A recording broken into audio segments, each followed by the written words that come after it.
If you suspect a partner is having an affair, the most effective way to uncover the truth is through strategic empathy rather than high pressure interrogation.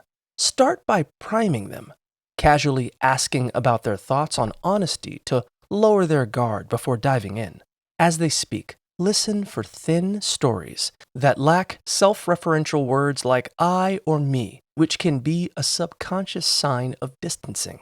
To test a story's validity, ask them to recount events in reverse or from a random starting point. Deceptive alibis are harder to maintain under a non-linear timeline. You can also throw a curveball by repeating their story back to them with one intentional, incorrect detail. A person who isn't being truthful may overcorrect or fail to notice it entirely.